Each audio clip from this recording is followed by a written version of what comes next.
I love movies, and apparently, so do you. As many of you may know, Michael is the new biopic film about Michael Jackson, starring Jaafar Jackson, directed by Antoine Fuqua. It covers the life of Michael during the Jackson 5 era all the way to his solo superstardom. I had the pleasure of seeing this on Wednesday at an early screening in IMAX, which that was such a cool experience, I have to say. It made it so much more special and worthwhile because you have people clapping, cheering, crying. They're audibly just groaning when they see Joseph Jackson on screen. I didn't realize till later, as we're leaving the theater, people are wearing like full-on Michael Jackson cosplay, looking like they're straight out of like the Beat It video, which to me is really cool. You know, I haven't seen fan interactions like that. I mean, personally, I haven't went to a lot of fan early screenings, but it's not every day you see people dressing up, you know, as if it's Star Wars or like Avengers premieres. You know, people were really going all out.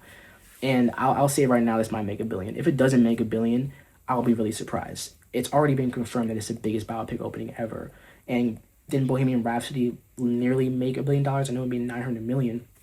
So this is gonna break so many records. I got to see it with my mom and my girlfriend. Really, really important to my mom. It was nice to share this with her. Growing up, we knew who the hell Michael Jackson was in this house. I have his albums on vinyl. I remember in 2009, when he died, my mom was utterly devastated, just sobbing when I came home. Like, I thought one of my uncles died or something. I was really confused. But it makes sense. He had an immense impact on the world and culture. He's a very important figure to millions of people, but also he's a very controversial figure to a lot of people. So naturally, this film is polarizing for audiences. It's not every day you get a film that has been so split down the middle like this. You know, initially I saw so much hate being given by critics, but then you have audiences who are in love with it. I think we all just want different things from the film. Me personally, I'm in the middle. I like and dislike a lot of things about the movie. I will dive into all that throughout the video, you'll see. But first, I do want to talk about Antoine Fuqua as a director. In my opinion, one of the most important black filmmakers working today, especially as a young black and Hispanic filmmaker coming up and trying to find my style. Training Day is one of the best films ever made. You have Shooter with Mark Wahlberg. You have the Equalizer trilogy with Denzel, which in my opinion isn't his best showcase of his work, but is still a really, really good franchise. I mean, he kept that going. It's not John Wick or anything, but it's pretty good. But then you have Brooklyn's Finest, which is an ensemble crime action film. So underrated. You have Ethan Hawke, Don Cheadle, Richard Gere at the top of their game. But here, he steps aside to make a biopic drama with music about one of the most prolific figures ever. So it was nice to see him step out of his comfort zone and make, in my opinion, one of his most well-made films in a long time. In terms of direction, he collaborated with Dion Beebe, I hope I'm pronouncing that correctly, for the cinematography. He shot this film beautifully. You can see the gold accents, a lot of heavy blues, a lot of heavy color work in this movie. You know, nowadays you see a lot of people are afraid to include that saturation and contrast in their films, but you can tell that they really made a point to do that. I definitely think they played it safe with the cinematography and direction. You know, a lot of things are by the book.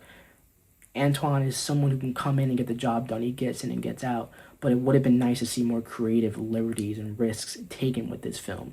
I would say that maybe in the hands of someone like Baz Luhrmann, this would have been done a lot stronger because Baz is someone who can take risks. We've seen him do it with Great Gatsby and, of course, the biopic Elvis. I wouldn't have had Baz write it. I would maybe still keep on this writer, John Logan, but I definitely think that more risk would have been taken. It would have been a lot more stylized and beautiful, maybe even feel like a fever dream because this is a film about Michael. We can't just do a run-of-the-mill film. But yes, like I said, John Logan is the writer. I do think he wrote this pretty well. He has experience with big films like this. We've seen him write Gladiator. He knows how to write a big, epic film. However, I think they did play it safe, like I said, and they speed run through so many of these events. I mean, this is Michael Jackson. Let's pump the brakes a little bit and focus on a lot more of these key moments. However, I do understand because there's so much you can talk about. There's like a million films in here at once. But I do think that the editing along with the script could have been a lot stronger to make these things flow and mesh better and flow into these time periods. I would have even liked if it was out of order because everything is just sequential. We get all these beats from point A to point B, but we've seen that done so many times. We see the start and we see the end, and it would have been nice to see it done differently, maybe out of order. And now I do want to talk about the performances. Jaafar Jackson knocks it out of the fucking park. He is so amazing. I do think that he is worthy of an Oscar. I don't know if I'm going to predict a win just yet. I mean, he's up against someone like Ryan Gosling. You got Matt Damon. I don't know if they'll give Timothy anything for Dune. They kind of hate Dune at the Oscars, apparently. But I think that it's pretty early on to say. But I do think that he is an early contender for that. And wouldn't that be like history or something? Because he would be one of the first people to get it for a debut film. Naturally, it's nepotism. I was a little worried about that because I'm like, okay, you have this nepo casting. We haven't really seen this a lot since like O'Shea Jackson played his dad, Ice Cube. So, I mean, O'Shea was great, don't get me wrong. But I was like, oh my god, is this gonna be bad? I mean, he kind of looks like Michael, but like, dude, he has never done a movie before. Maybe cast someone else. But I think Jafar did pretty good. I do think he knocked it out of the park. He really captures that emotion, the aesthetic, the voice, the dancing. You can tell he put in the damn work to play this man. He wasn't just trying to look like him or do an impression like fucking Michael Trapson or something. This was a legit performance. I do think they were very heavy on the makeup. I would have toned that shit down, way down. And I could be wrong. I haven't really looked into it to this much, but the CGI. I mean, were they doing some type of face brushing on him in post because it looked weird in certain scenes? Maybe during some of the reshoots. I don't know. But they could have toned that down. And it's funny because people are saying, like, oh, he didn't really look like him that much. I don't really care if he looks like the guy. When I watch biopics, I'm not really trying to see that. I mean, like, this isn't like a comic book character where I really want to see what it looks like. I don't really watch Elvis, to think that Austin Butler looks like that. Austin Butler just was great in the film. I didn't watch Steve Jobs to see if Michael Fassbender looked like Steve Jobs because he doesn't. But the film works on its own like that. So here, you see them using this heavy makeup work on Jafar, and to me, it's just, I don't know. I didn't like it. And you also saw it on Coleman Domingo for Joe Jackson. To me, it was very distracting. It took me out of it sometimes. Just give me a great performance, and I won't really care if you look like the person, in my opinion. But Coleman, fuck this guy. Amazing performance. I wish that we would have seen more of Joe, because at the center of this film, with all this stuff going on and going through different eras and discussing the different albums and the videos, at the center of this film, with everything going on, it is this father-son dynamic, the pressures that Joe had on Michael, the abuse, the pressure, the desperation to keep Michael in the family and to depend on him. I think that Coleman did a good job with this script and probably elevated it past his potential, because he didn't just play Joe like an asshole. He wasn't just an abusive dad. He played him as someone who was desperate and really needed this and really was nothing without the family, without Michael. And you have Nia Long. Nia Long was really good as his mother. I do wish we got more of her because she only has a short amount of runtime, but Nia knocks it out of the park. She could maybe even get Best Supporting Actress. I don't know. It's very early to tell, but I don't think they gave her enough to do, in my opinion. Julian Valdi, the kid. Oh my god, how have I not mentioned him yet? He played young Michael during the Jackson 5 era of the film, and I could have watched his kid for like half the film. I do wish there was more of that. I'll get into the runtime and such later, but he was really incredible. I think this kid's a natural. For him and Jafar to be so talented and both so new to the acting game, I think they were incredible. He really nailed those scenes as Michael early on. We have Killian Darrell Jones, who played Bill. I think he was really good. I think he's essentially the heart of the film, and you see him being this guide for Michael. I think he played him very nicely. You have Miles Teller. Also wish there's more Miles Teller. He kind of just pops in and does some really cool things that Miles Teller does. But I also know that Miles is a lot more capable of handling more. So to me, it was a little underwhelming. Kendrick Sampson played Quincy Jones. I would have loved to see more of him in there too. And Lorenz Tate as Barry Gordy. I was so surprised to see Lorenz Tate pop in. It felt like some Christopher Nolan style cameo. I'm like, holy shit. Lorenz Tate is one of my favorite actors ever. I put him up there with Leo DiCaprio, personally. It really, really would have been nice to see more of all these people, especially the brothers.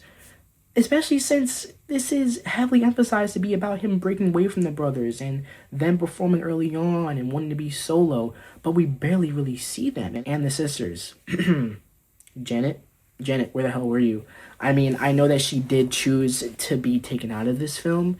I mean, I don't really know. I haven't looked too much into that, but that was distracting. You can tell there's someone missing from the fold. Speaking of things that are missing, we don't see the controversies, which, to be honest, I don't really need. I mean, I don't need to see Michael Jackson Zuckerberg against the Winklevoss twins. However, I do understand with people wanting to maybe be curious and see those things.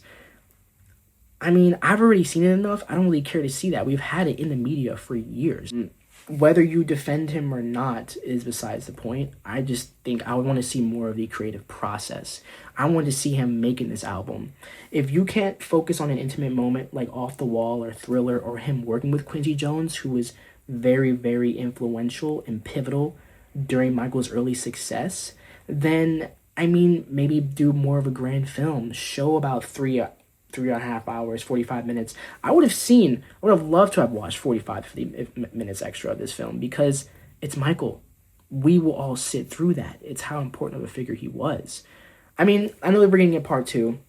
We'll see. It'll be more finished. With something like Complete Unknown, which focuses on about a couple years of Bob Dylan's life, we see him coming up in the folk genre, but essentially leaving it and abandoning those people, ultimately threatening that genre. Or in a movie like Springsteen, which I didn't really care for that much, admittedly, but we do see a very, very up-close look at Bruce Springsteen, and we see him crafting the Nebraska album and the things he was going through emotionally at the time. But with Michael, we're going through a lot of different things. You have a little bit of his body dysmorphia, changing things about his face, their tumultuous relationship with his dad, making Off the Wall, Thriller, doing a bunch of performances, making videos. But it's like we don't have enough time to flesh out individual ideas in that. So it all feels like a, hodgepodge of different things. All in all, if you can't make a very intimate film, then either go above and beyond to really take time to flesh out these ideas.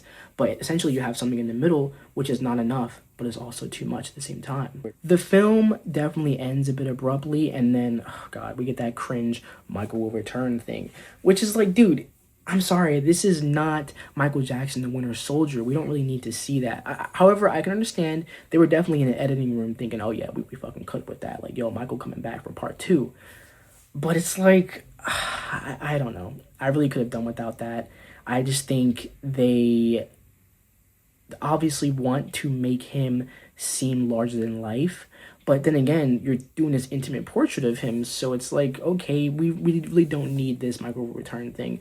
People are already going to hate on this as it is, so you need to make sure that this works fully. But you bet your Billie Jean ass, I will be fucking there for part two.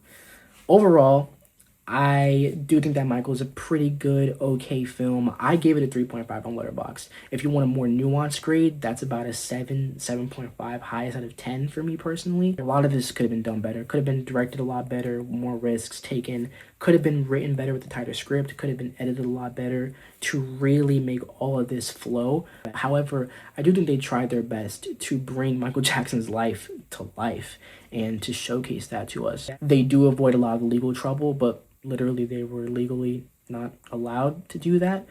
And personally, I wouldn't care to see that. I just would have liked to see more of that creative process being shown and delve into maybe more of the personal issues that they do showcase. Because once we see it, it's gone. Yeah, 3.5 out of 5, 7 out of 10. I'm pretty conflicted on this still. I felt a lot of nostalgia throughout. I may have to watch this again, especially with part two. Along with that, it could feel like a more cohesive film. Part two could either improve or decrease the quality of the first one. We won't know until we watch it all. And I guess they'll focus more on the allegations. I'm kind of not looking forward to seeing that, but we'll see what they do. I mean, please like and subscribe. Share this video if you want me to be able to pay my car note. Peace.